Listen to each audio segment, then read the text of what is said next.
వైకాపాకి చెందినటువంటి సీనియర్ నాయకులు జగన్మోహన్ రెడ్డి గారి కోటరీలో ప్రధానంగా ఉన్నటువంటి నాయకులు సజ్జల రామకృష్ణారెడ్డి గారు ఈరోజు కాకాని గోవర్ధన్ రెడ్డి గారు ప్రస్తుతం అక్రమ మైనింగ్ కేసుకు సంబంధించి ఆయన నెల్లూరు జైల్లో ఉన్నటువంటి సమయంలో ఆయన ములాఖాత్ ద్వారా కలిసి బయట ప్రెస్ మీట్ ద్వారా మాట్లాడడం జరిగింది. అందులో భాగంగా ఆయన మాట్లాడుతూ వైఎస్ఆర్సీపీ పార్టీ బలపడుతుందని చెప్పేసి రానున్న రోజుల్లో చంద్రబాబు నాయుడు గారి ప్రభుత్వం ఈ నాయకులు ఎవరైతే ఉన్నారో వీళ్ళందరూ కూడా తగిన మూల్యం చెల్లించక తప్పదని చెప్పేసి మాట్లాడుకుంటూ వస్తున్నారు.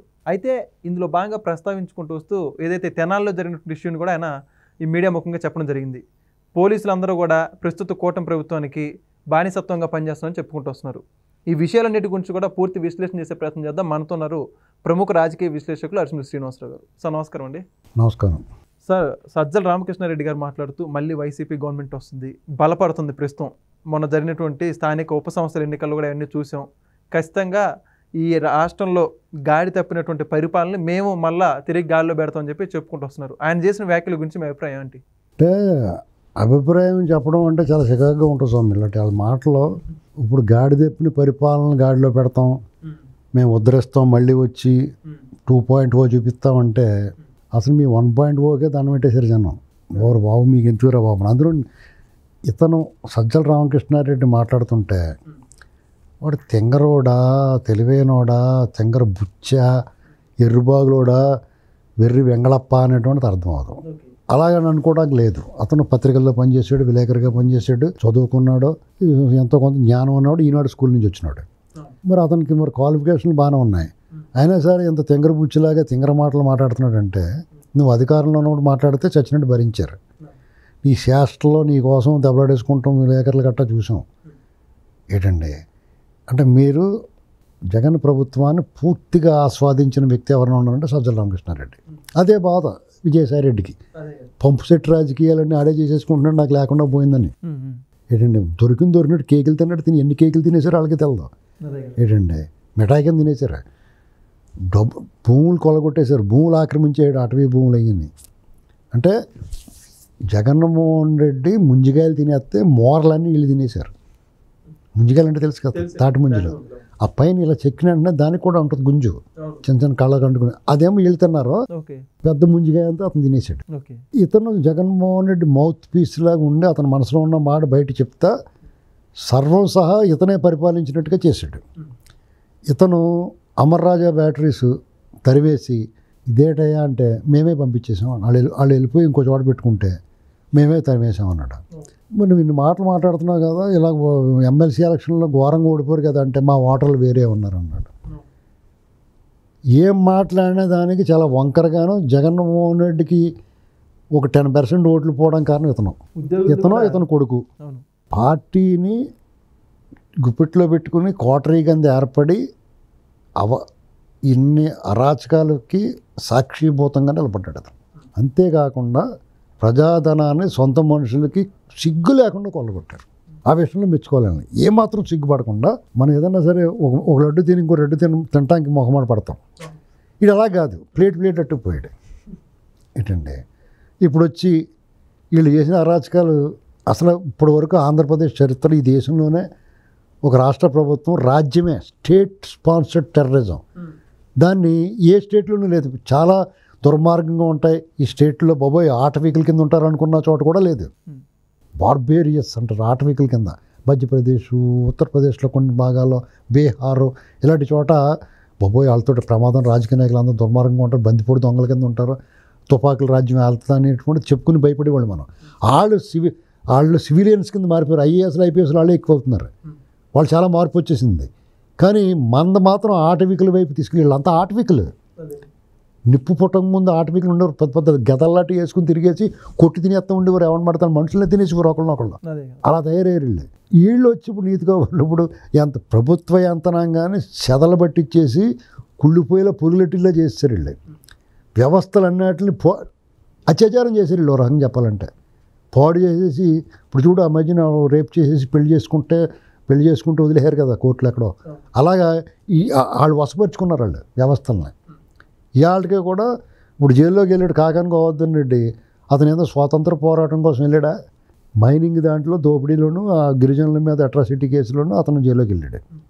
అతను ఇంకా పోనీ కల్తీ మద్యం కూడా ఉంది కేసు, ఇంకా అనేక రకాలు ఉన్న కేసులు, దోపిడీల కేసులు, దొంగతనాల కేసులు కోర్టులో ఫైల్స్ మాయం చేసిన కేసు ఇవన్నీ వచ్చేస్తాయి ఇప్పుడు.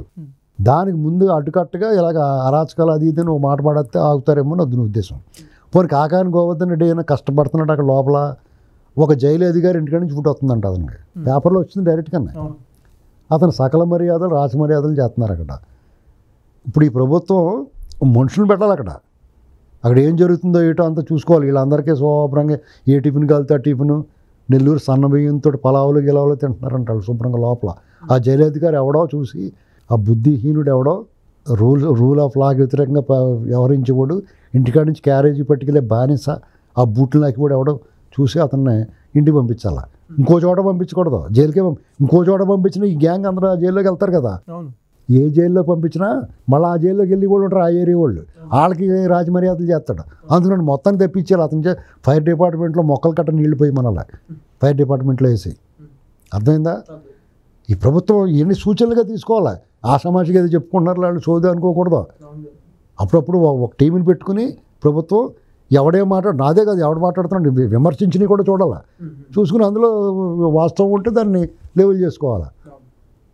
లేకపోతే వాడు ఎంత ధైర్యం ఉన్నాడు వచ్చి మాట్లాడతాడు. సంవత్సరం తిరగకుండా ఇంకా సంవత్సరం అవ్వలేదు వాడు ప్రమాణ స్వీకారం చేసి, వీళ్ళు 5 ఏళ్ళు అరాచకం చేసి జనాలందరూ అల్లకొల్లం చేసేసి భయభ్రాంతులు గురి చేసి మళ్ళీ వచ్చి జనాల్లో ఒక సంవత్సరంలోనే వాళ్ళకి పతనం అయిపోయిందంట.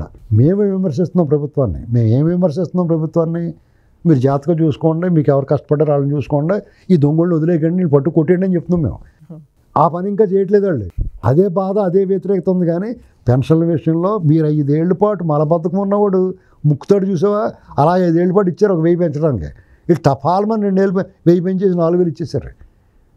ఆ బొప్పరాజు వెంకటేశ్వర అన్నవాడు ఏం చెప్తున్నాడు, 1వ తారీఖు జీతాలు వస్తున్నాయి, మా బకాయిలు కూడా ఆ మధ్యన కొంత ఇచ్చారు, మళ్ళీ ఒక 6,000 కోట్లు రిలీజ్ చేశారు, మాకు బాగానే ఉందని చెప్తున్నాడు. మళ్ళీ ఇంకా పెట్టండి అంటున్నాడు. ఏం పెట్టాలరా అని గదిలో తీసుకెళ్ళాలి, శివాజీ ట్రీట్మెంట్ ఇవ్వాలి. ఏంటండి ఇప్పుడు ఇలాగా పెడితే పెళ్ళి పెట్టకపోతే దినం చేయటం ఒక రకం, పెట్టినా కానీ దినం చేస్తున్నారు వాళ్ళు.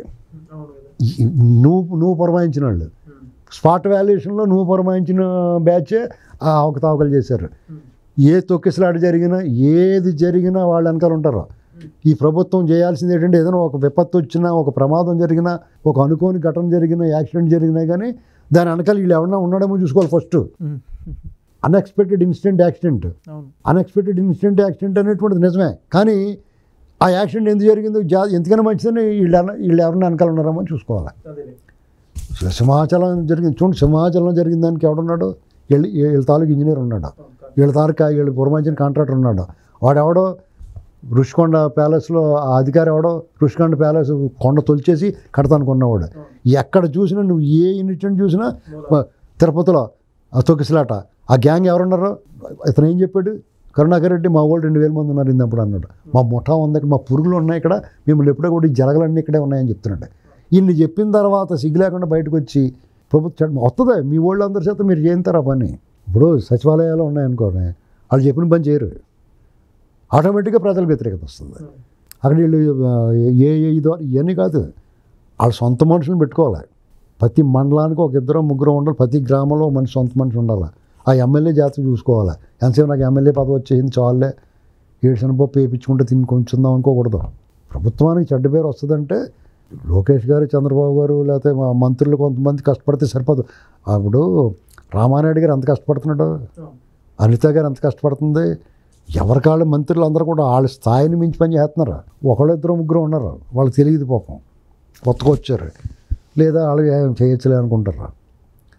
కానీ మరి మిగతా వాళ్ళు మెజారిటీ బాగా పనిచేసిన వాళ్ళు చెడ్డ పేరు అవుతుందంటే ప్రభుత్వం అప్రమత్తంగా ఉండాలి. జాతకం ఎవరిని నమ్మటానికి లేదండి, ఎందుకంటే ఈ టర్మ్ వరకు చాలా జాగ్రత్తగా ఉండాలి. మళ్ళీ టర్మ్కి పర్లేదు, అంత సెట్ అవుద్ది. ఈ 5 ఏళ్ళు అంటే వీళ్ళు గ్యారంటీకి 10-15 ఏళ్ళు ఉంటారు. ఈ 5 ఏళ్ళు వీళ్ళందరూ సరి చేసుకుని వీళ్ళందరూ మోకాలు చెప్పులు తీసేస్తూ ఉండాలి. మీరు ఇప్పుడు పోలీసుల మీద పడుతున్నారు, అక్కడెక్కడ తెనాల్లో జరిగింది అంటున్నారు. తెనాల్లో పోలీసులు పబ్లిక్గా కొట్టడం కొంతమంది నచ్చకపోవచ్చు, దాని మానవ హక్కులని అవన్నీ హక్కుల గురించి మాట్లాడవచ్చు. కానీ మరి ఈ సజ్జల రామకృష్ణారెడ్డి నడి రోడ్డు మీద పెడవిక్కలు విరిచికట్టిన సుధాకర్ గారి గురించి ఏం మాట్లాడాడు? ఒకరిని చంపేసి ఇంటికి, ఒక దళితుకు యువకుని చంపేసి ఇంటి డెలివరీ ఇచ్చిన పక్కన కూర్చోబెట్టుకున్నారు వీళ్ళు. నువ్వు దాని గురించి కూడా అప్పుడు కూడా తప్పును మాట్లాడంటే ఇప్పుడు మాట్లాడే హక్కు ఉంటుంది. అర్థమైందా? పైగా ప్రజలందరూ కూడా వీళ్ళని కొట్టినందుకు హర్షిస్తున్నారు. ఎందుకంటే వాళ్ళందరూ భయభ్రాంతులకు గురి చేస్తున్నారు.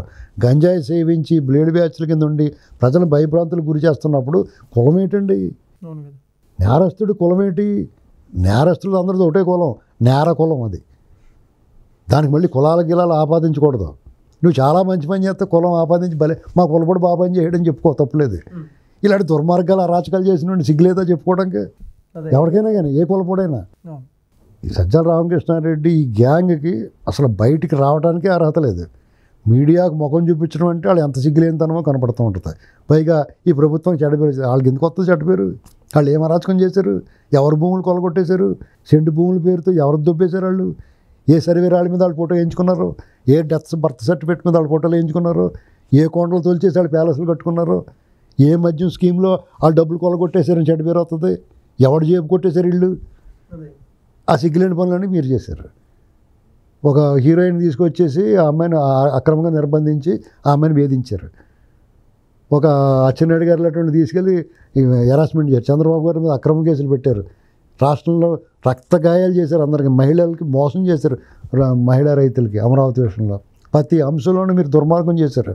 వీళ్ళు అలాంటిది ఒక్కడంటే ఇక చేత కాదు వీళ్ళకి. అవన్నీ చేస్తే మీరు ఏమైపోతారు? నువ్వు ఇలా వచ్చి మాట్లాడతావు దమ్ము, నువ్వు బయటకు వచ్చేసావంటే వాళ్ళు ఏం చేయట్లేదని లెక్క మిమ్మల్ని. నీ దమ్ముగా ధైర్యం నీ కొడుకు ఏం చెప్పాడు? నీ కొడుకు లోపల పోతాడు రేపు మాపు. అతను కోర్టుల ద్వారా తెచ్చుకున్నారు. కోర్టులు కూడా ఏం చేసినాయి? అప్పుడే ఏం చేయకుండా ఎందుకు చేయకూడదు? ఎందుకు చేయకూడదండి? ఇవన్నీ చూసుకుని దీన్ని బట్టి మీరు ఆలోచించుకోండి. ఎవరి తప్పు ఉందో ఏటో. వాళ్ళు సిగ్గు లేదు, ఎగ్గు లేదు, సిగ్గు శరం మానం మర్యాద ఏమీ లేదు వాళ్ళకి. అందుకు బయటకు వచ్చి మాట్లాడతారు. ఈ ప్రభుత్వం వెంటనే వాళ్ళు కోటింగ్ పడాలి.